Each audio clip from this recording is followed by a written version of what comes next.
آج ہم علامہ اقبال کی ایک بہت ہی اہم بلکہ میں کہوں گی بنیادی تصنیف تشکیل جدید الہیات اسلامیہ پر بات کر رہے ہیں۔ جی ہاں، یہ اصل میں ان کے وہ مشہور لیکچرز ہیں جو انہوں نے مسلم فکر کو آپ کہہ سکتے ہیں ایک نئی شکل دینے کے لیے دیے تھے۔ بالکل، اور آج ہم کوشش کریں گے کہ ان لیکچر سے کچھ اہم نکات نکالیں، جیسے علم، عقل، ایمان کا کیا تعلق بنتا ہے۔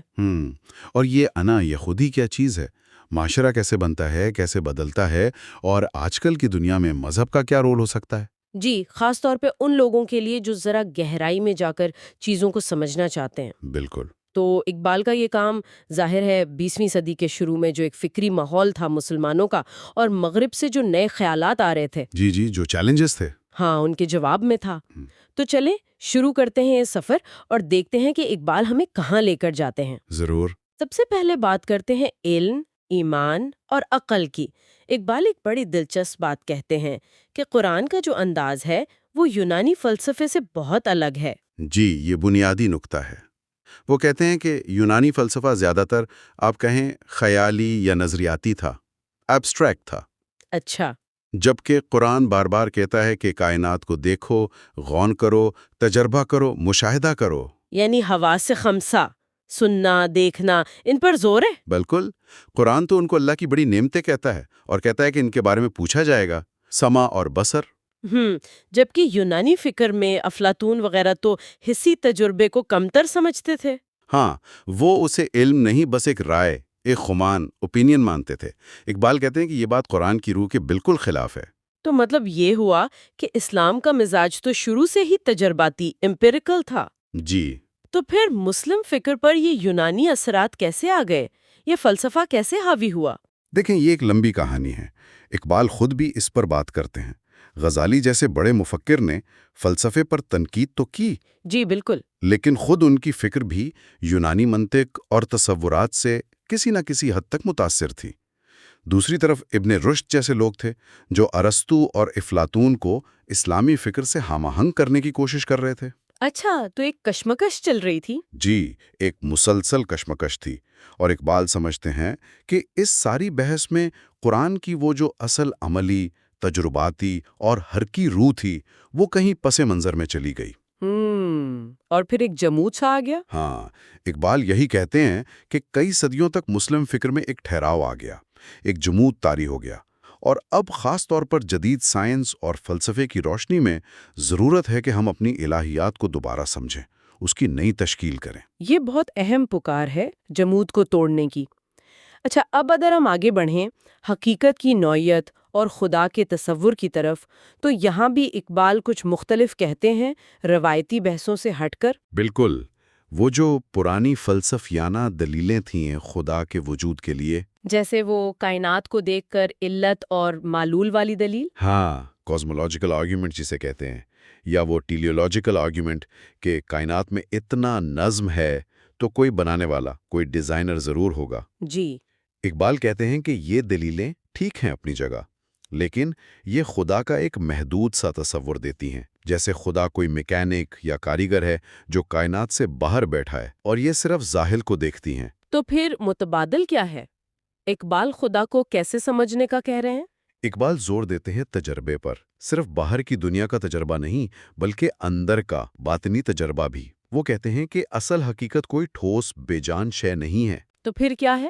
وہ ایک زندہ، فعال، تخلیقی قوت ہے، ایک مسلسل عمل ہے، ایک آپ کہہ لیں لامحدود انا۔ Ultimate ego. انا خدا کے لیے، جی، اور وہ حقیقت کو خالص دور بھی تعبیر کرتے ہیں۔ یہ برگسن کا تصور ہے جسے اقبال استعمال کرتے ہیں۔ یہ خالص دور کیا چیز ہے؟ یہ سمجھنا تھوڑا مشکل لگتا ہے۔ ہاں، یہ تھوڑا سا ایبسٹریکٹ ہے۔ آسان لفظوں میں یوں سمجھیں کہ وقت دو طرح کا ہے، ایک وہ جسے ہم گھڑی سے ناپتے ہیں، سیکنڈ، منٹ، گھنٹے، دن، سال، یہ ٹکڑوں میں بٹا ہوا سیریل ٹائم ہے۔ جی، جو آگے ہی آگے جاتا ہے۔ بالکل۔ دوسرا وقت وہ ہے جسے ہم اپنی ذات کے اندر محسوس کرتے ہیں، جب ہم کسی گہری یاد میں کھوئے ہوں، یا مستقبل کی امید میں، یا حال کے کسی لمحے میں پوری طرح جذب ہوں۔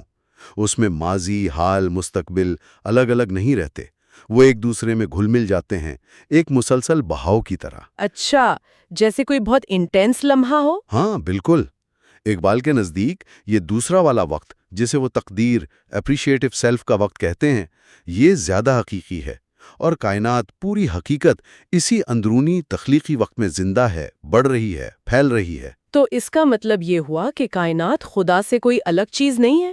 اقبال کے مطابق نہیں، کائنات خدا سے الگ کوئی غیر نہیں ہے، وہ خدا کی خالقی توانائی کا ہی ایک ظہور ہے، ایک مینیفیسٹیشن ہے۔ ہاں، اقبال ایک بہت خوبصورت بات کہتے ہیں کہ فطرت جو ہے وہ خدا کی عادت ہے۔ Nature is the habit of Allah. واہ، فطرت خدا کی عادت ہے، اس کا کیا مطلب ہوا؟ اس کا مطلب یہ کہ فطرت کے جو قوانین ہیں جنہیں سائنس دریافت کرتی ہے، وہ دراصل خدا کے کام کرنے کا انداز ہیں۔ تو جب ہم فطرت کا مطالعہ کرتے ہیں تو ہم ایک طرح سے خدا کی سنت، اس کے طرز عمل کو سمجھنے کی کوشش کر رہے ہوتے ہیں۔ تو سائنس بھی عبادت بن گئی اس لحاظ سے؟ جی ہاں، بالکل۔ اور کائنات کوئی ایسی چیز نہیں جو بس ایک دفعہ بنا دی گئی اور ختم۔ نہیں، یہ ہر لمحہ کنٹینیوسلی تخلیق ہو رہی ہے، ایک زندہ حقیقت ہے۔ یہ تصور تو بہت ہی متحرک اور ڈائنامک ہے۔ خدا اور کائنات کی اس تصویر کے بعد اب سوال آتا ہے انسان کا۔ اس عظیم و شان تخلیقی عمل میں انسان کہاں کھڑا ہے؟ میں کیا ہوں؟ یہاں اقبال کی انا یا خودی کا تصور آ جاتا ہے۔ جی، یہ تو شاید اقبال کی فکر کا مرکزی نقطہ ہے، انا یا خودی۔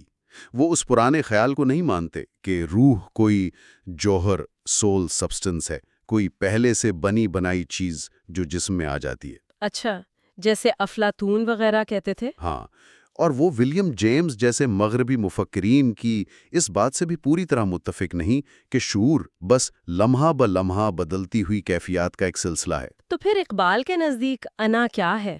اقبال کہتے ہیں انا ایک ہدایتی توانائی ہے، ڈائریکٹیو انرجی۔ یہ کوئی شے نہیں بلکہ ایک عمل ہے، ایکٹ ہے۔ یہ جامد نہیں، فعال ہے۔ یہ ماحول کے ساتھ یعنی دوسری اناؤں اور کائنات کے ساتھ کشمکش اور تعلق میں اپنی پہچان بناتی ہے اور مضبوط ہوتی ہے۔ یعنی میں سوچتا ہوں سے زیادہ میں کرتا ہوں؟ بالکل، اس کا جوہر عمل میں ظاہر ہوتا ہے۔ میں کر سکتا ہوں، میں بدل سکتا ہوں، میں تخلیق سکتا ہوں۔ قرآن اس بارے میں کیا کہتا ہے، روح اور جسم کے تعلق پر؟ اقبال قرآن کی اس آیت کی طرف اشارہ کرتے ہیں جہاں کہا گیا ہے کہ روح امر ربی سے ہے، یعنی خدا کے حکم یا تمنائی سے، جبکہ جسم خلق یعنی تخلیق، مٹی مادے سے ہے۔ تو گویا جسم انا کے اظہار کا ایک ذریعہ ہے، اس کی عادات کا مجموعہ بن جاتا ہے، لیکن اصل حقیقت وہ امر ہے، وہ توانائی ہے۔ اچھا، اسی سے جڑا ہوا سوال پھر آزادی اور تقدیر کا ہے۔ اگر انا ایک فعال عمل کرنے والی توانائی ہے تو پھر تقدیر کیا ہے؟ کیا یہ دونوں ایک دوسرے کی ضد نہیں؟ یہ سوال ہمیشہ سے پوچھا جاتا رہا ہے۔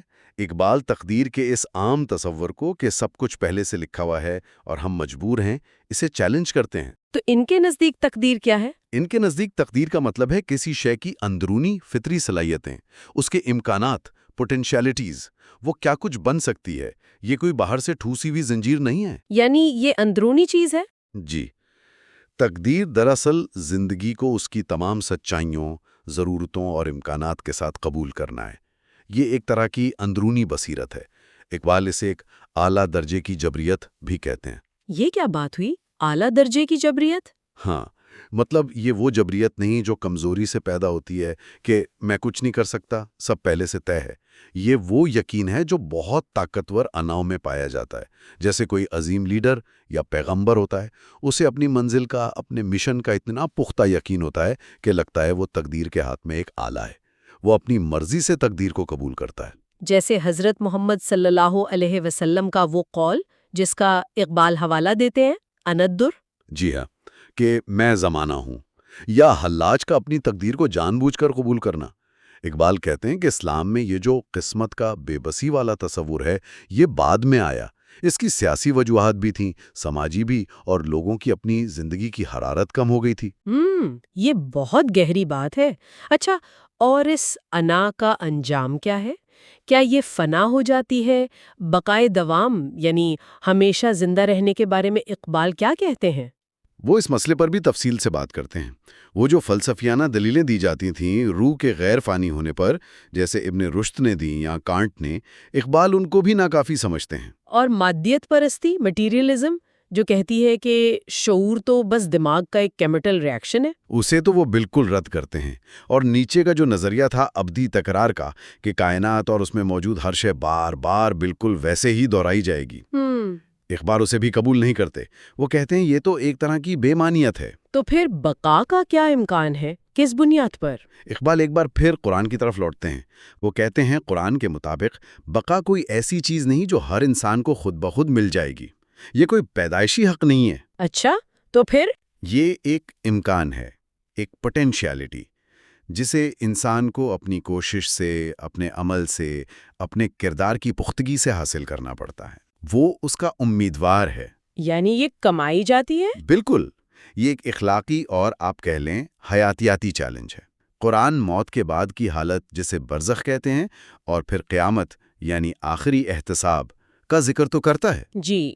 لیکن اقبال کے نزدیک جنت و دوزخ کوئی جغرافیائی مقام نہیں ہے، وہ جگہیں ہونے سے زیادہ باطنی کیفیات ہیں، ہمارے کردار کے لازمی نتائج ہیں۔ کیفیات؟ مطلب یہ کہ انسان نے اپنی انا کو جیسا بنایا ہوگا، مضبوط یا کمزور، روشن یا تاریک، وہی کیفیت مرنے کے بعد اس پر طاری ہو جائے گی۔ اور دوزخ بھی اقبال کے خیال میں کوئی ہمیشہ کی سزا نہیں ہے، بلکہ ایک اصلاحی تجربہ ہو سکتا ہے، پرگٹوریل ہے۔ اچھا، یعنی وہاں بھی ارتقاء کا امکان ہے؟ کیونکہ زندگی کا بنیادی اصول ہی حرکت اور ارتقاء ہے۔ یہ سفر موت پر ختم نہیں ہوتا، یہ آگے بڑھتا ہے۔ یہ تو بہت ہی امید دلانے والا تصور ہے۔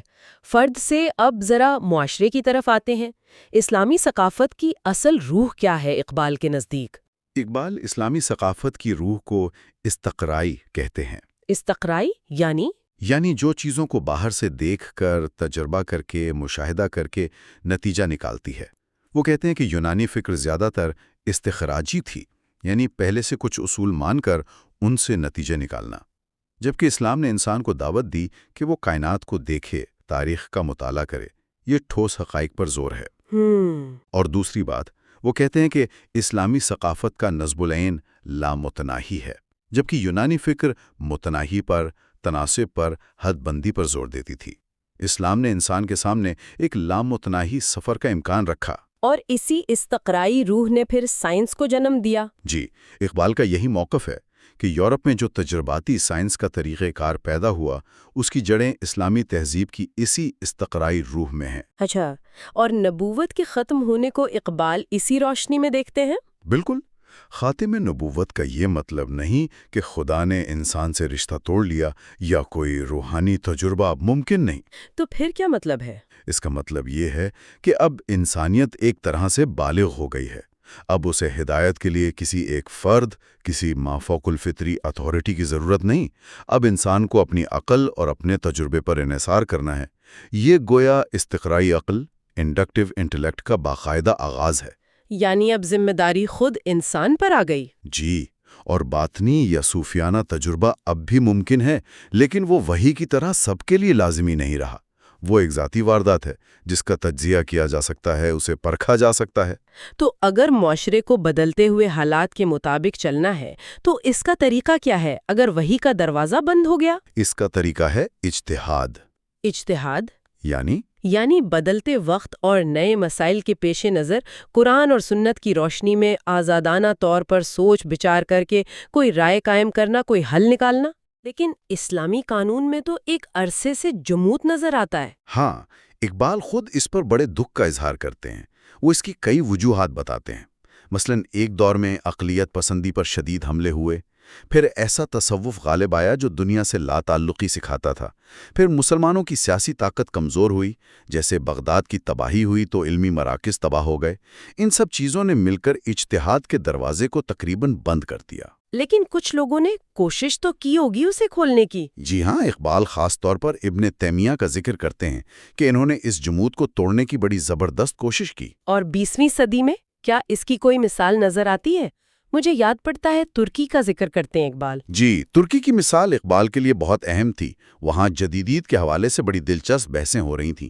ایک طرف تو نیشنلسٹ تھے، کمال اتاتürk کے حامی، جو سمجھتے تھے کہ ترقی کے لیے مذہب کو ریاست سے بالکل الگ کر دینا چاہیے، مغرب کی طرح۔ اچھا۔ دوسری طرف سعید حلیم پاشا جیسے مفکر تھے جو کہہ رہے تھے کہ اسلام خود ایک ترقی پسند اور متحرک نظام ہے.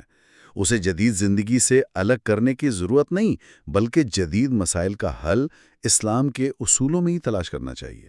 اور اقبال کا اپنا کیا خیال تھا؟ اقبال مغرب کے اس تصور سے متفق نہیں تھے کہ چرچ اور ریاست بالکل الگ الگ چیزیں ہیں. وہ کہتے تھے کہ اسلام میں دین اور دنیا کی کوئی تفریق نہیں، یہ ایک ہی حقیقت کے دو پہلو ہیں. ریاست کا مقصد ہی یہ ہے کہ وہ توحید کے اصولوں کو، یعنی مساوات، اتحاد، آزادی کو عملی جامہ پہنائیں. تو کیا واقعی اسلامی قانون میں اتنی گنجائش ہے کہ وہ آج کے دور کے مسائل حل کر سکے؟ وہ جو فقہ کے 4 بنیادی ماخذ ہیں، قرآن، حدیث، اجماع، قیاس، کیا ان میں تبدیلی کی لچک ہے؟ اقبال کا جواب ہے ہاں، بالکل ہے. وہ ان چاروں کا جائزہ لیتے ہیں. وہ کہتے ہیں قرآن کے اصول تو ابدی اور عالمگیر ہیں، لیکن ان کی تشریح اور ان کا اطلاق وقت کے ساتھ بدل سکتا ہے اور بدلنا چاہیے. اور حدیث کے بارے میں وہ کہتے ہیں کہ اس سے بہت احتیاط سے پرکھنے کی ضرورت ہے. یہ دیکھنا ہوگا کہ کون سی حدیث واقعی قانون سازی سے متعلق ہے اور کون سی اس وقت کے خاص حالات کے لیے تھی. اور اجماع یعنی اتفاق رائے؟ اجماع کو وہ بہت اہم سمجھتے ہیں، لیکن وہ کہتے ہیں کہ اسے صرف ماضی کے علماء کی رائے تک محدود نہیں کر دینا چاہیے. ہر دور کے مسلمانوں کو اپنے مسائل پر اجماع کرنے کا حق ہے. اسے ایک متحرک ادارہ ہونا چاہیے. اور قیاس انالوجی تو ہے ہی اجتہاد کا ایک بڑا ذریعہ، یعنی کسی پرانے حکم کو نئے ملتے جلتے مسئلے پر لاگو کرنا. خاص طور پر حنفی فقہ نے اسے بہت استعمال کیا ہے. اقبال کہتے ہیں کہ ان تمام اصولوں میں بے پناہ لچک اور ترقی کی گنجائش موجود ہے. ضرورت صرف اس بات کی ہے کہ ہر نسل اپنی ذمہ داری محسوس کرے اور ان اصولوں کو استعمال کرے. یہ واقعی بہت اہم نقطہ ہے، خاص طور پر آج کل کے حالات میں. اچھا، اب ہم آخری حصے کی طرف آتے ہیں. سب سے بڑا سوال شاید یہی ہے، کیا آج کی اس جدید، سائنسی اور شاید کچھ لوگوں کے خیال میں مذہب سے دور ہوتی دنیا میں مذہب کا کوئی مستقبل ہے؟ خاص طور پر مذہب بطور ایک گہرے باطنی تجربے کے. اقبال اس کا جواب پوری قوت سے ہاں میں دیتے ہیں. وہ کہتے ہیں کہ مذہب ختم نہیں ہو سکتا. وہ مذہبی زندگی کے 3 درجے یا مراحل بتاتے ہیں. وہ کیا ہیں؟ پہلا ہے ایمان، فیتھ، یعنی روایات کو، بزرگوں کی باتوں کو، وحی کو مان لینا. یہ ضروری ہے، بنیاد ہے. ٹھیک. دوسرا درجہ ہے فکر، سوٹ، یعنی اب ان مانی ہوئی باتوں کو عقلی طور پر سمجھنے کی کوشش کرنا. فلسفہ، کلام، یہ سب اسی درجے میں آتے ہیں. اور تیسرا اور سب سے اونچا درجہ ہے دریافت، ڈسکوری یا مشاہدہ. یعنی اب صرف ماننا یا سمجھنا نہیں، بلکہ براہ راست ذاتی تجربے سے اس حقیقت تک پہنچنا جس کا ذکر مذہب کرتا ہے. یہ اصل چیز ہے. فلسفیوں نے تو کہا تھا کہ ہمارا علم تو بس ظاہری دنیا تک محدود ہے، ہم مابعد الطبیعاتی حقائق تک پہنچ ہی نہیں سکتے.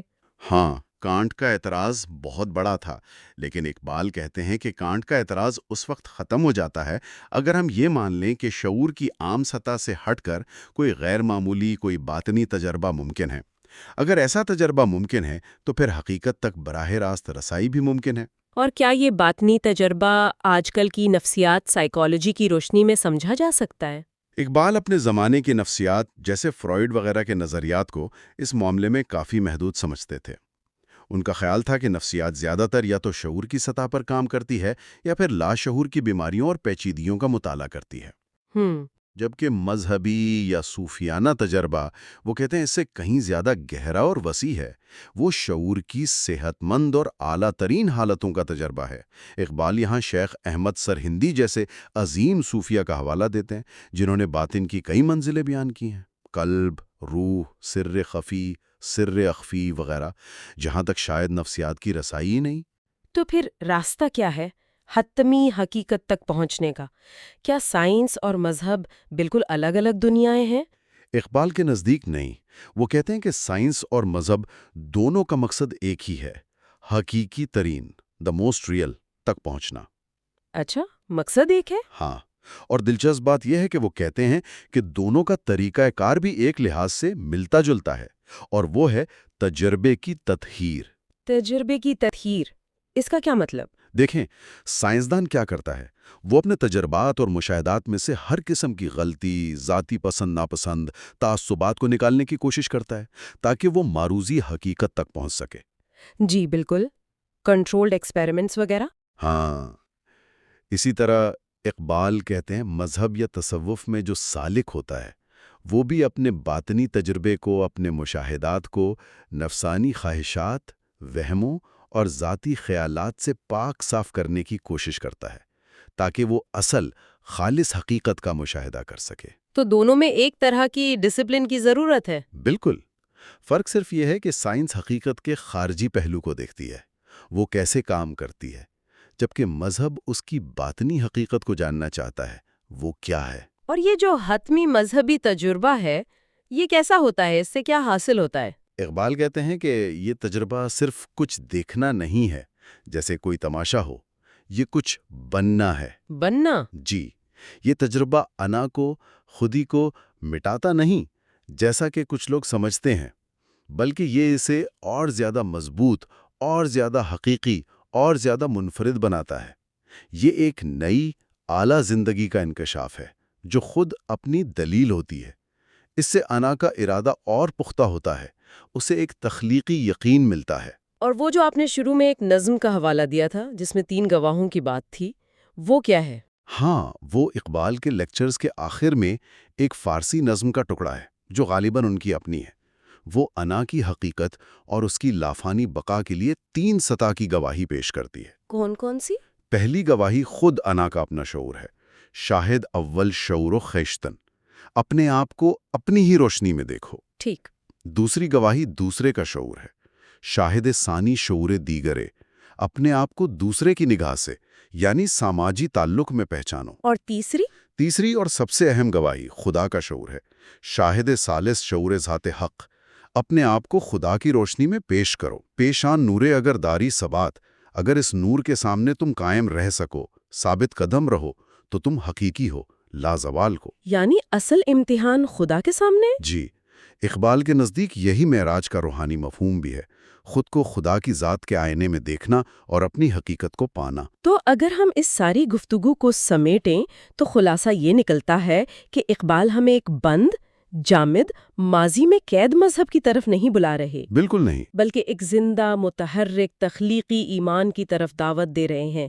ایک ایسا ایمان جو عقل سے، تجربے سے اور جدید زندگی کے جو بھی چیلنجز ہیں ان سے گھبراتا نہیں ہے۔ ہاں، بلکہ ان سے مکالمہ کرتا ہے، ان سے سیکھتا ہے اور اپنی نئی راہیں بناتا ہے۔ یہ ایک طرح سے قرآن کی جو اصل بنیادی روح ہے اسی کی طرف واپسی کی دعوت ہے۔ جی، واپسی بھی ہے اور مستقبل کی تعمیر کی دعوت بھی۔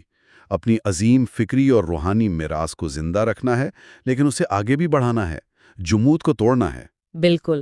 اور چلتے چلتے آج کے لیے ایک سوچنے کی بات چھوڑ جاتے ہیں۔ اقبال نے کہا کہ سائنس اور مذہب دونوں تجربے کی تطہیر کرتے ہیں، یعنی اسے آلائشوں سے پاک کرتے ہیں تاکہ حقیقی ترین تک پہنچ سکیں۔ جی ہاں۔ کیا یہ تطہیر کا عمل، یہ چھان پھٹک، یہ خالص کو ناخالص سے الگ کرنے کی کوشش آج کے دور میں جہاں معلومات کا، خیالات کا، پروپیگنڈے کا، جذبات کا ایک سیلاب آیا ہوا ہے، کیا یہ عمل ہمیں علم کے ان دائروں سے باہر بھی مدد دے سکتا ہے؟ بہت اہم سوال ہے۔ یعنی سچ اور جھوٹ میں، کام کی بات اور فضول بات میں، اصلی اور نقلی میں تمیز کرنے کا یہ جو سفر ہے، حقیقی ترین تک پہنچنے کی یہ کوشش آج ہمارے لیے کیا معنی رکھتی ہے؟